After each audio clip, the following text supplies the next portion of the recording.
अब वो परेशान कि कैदी है लेकिन सलवात भेजते हैं लोग उसमें, मैं बादशाह हूं लेकिन लानत भेजते हैं मुझे।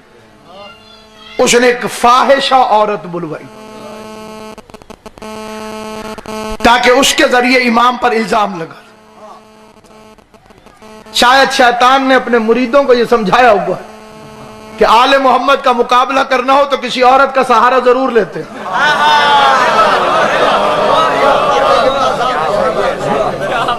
तो मजहब की यहूदी थी।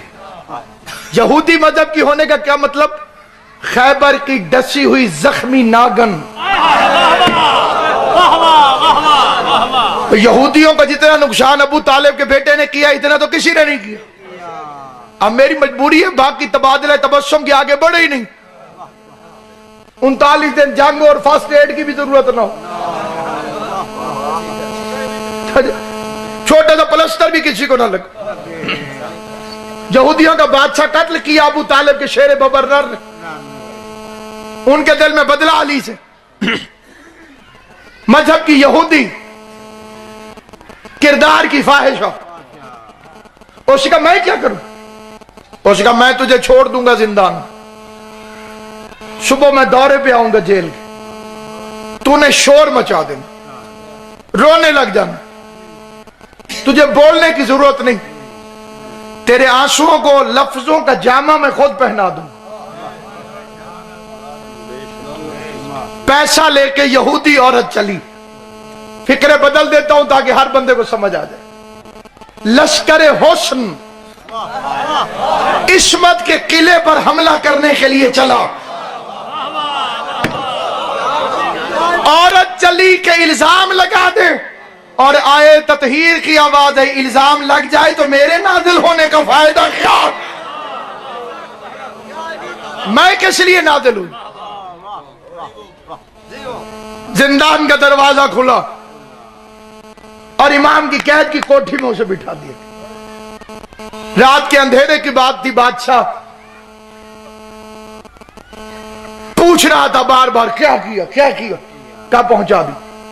सुबह के वक्त इसने खुद 200 रावी बुलाए, पूरा मीडिया उस जमाने का, उनके हाथों में कागज और कलम, जेल के दौरे पे चल रहा हूं, मेरे साथ चलो। मकसद उसका यह कि शियों के इमाम को बदनाम कर। इमाम के जिंदान की तरफ है, इशारे करता रहा। अंदर से कोई बाहर नहीं निकला। फिर दरवाजा खटखटाया। आपको याद है जैसे खांसने पे वो मुर्दा नहीं उठा था जिसे अली के सामने लाए थे। अब इसकी ख्वाहिश थी कि प्रोग्राम के मुताबिक उसने खांसी में बाहर निकलना। खांसी में वो निकली नहीं। मजबूरन बादशाह साहब सहाफियों समेत रावियों समेत अंदर आ गए। राजा ने जिंदान खोला। 200 आदमियों ने देख के लिखा कि कैद खाने में रात एक इबादत गुजार था। जिन्हें समझ आ गई इमाम हुसैन तुम्हें हमेशा सलामत रखे। रात एक इबादत गुजार था। आज वो फाहिशा औरत भी सजदे में झुकी हुई है। एक तरफ मौला सलामत रखे, एक तरफ इमाम सजदे में है, दूसरी तरफ कनीज सजदे में है, एक तरफ इमाम सजदे में है, एक तरफ कनीज सजदे में। मैं फिक्रा कहना चाहता हूं, इस्मत पे यूसुफ नबी के भी हमला हुआ था, लेकिन यूसुफ अपने आप को बचा गया। जुलेखा को अपने जैसा ना बचा सका, लेकिन क्या कहने शान इमामत के कि इमाम ने किरदार भी बदल दिया, नसीब भी बदल दी।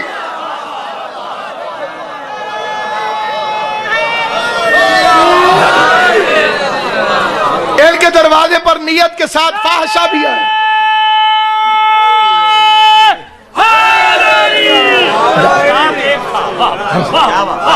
दो इबादत गुजार। बादशाह को आग लग गई। कोशिश करता था कि ये मंजर कोई और ना देखे, लेकिन 200 बंदे खुद बुलवा बैठा था।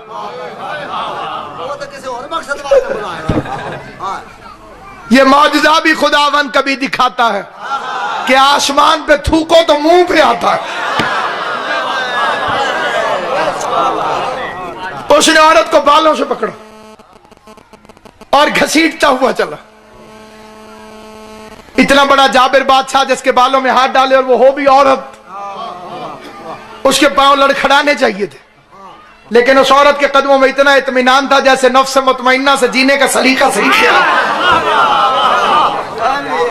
भरे दरबार में ताकत पर बैठकर पहला फिक्रा गजबनाक हालत में कह रहा, तुझे इसलिए भेजा था कि तू मुसलमान हो जाए। 200 रावियों ने लिखा, बादशाह यहूदी औरत के मुसलमान होने पर खुश नहीं है।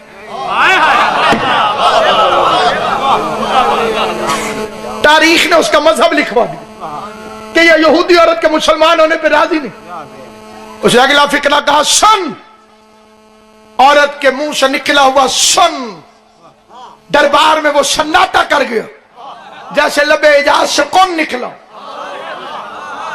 और उसने जो फिक्रा कहा है वो तारीख दानों ने लिखा और कायनात तक वो बादशाह के किरदार को बता गया। औरत देख के कहने लगी, बादशाह तू उस कैदी को अपने जैसा समझता है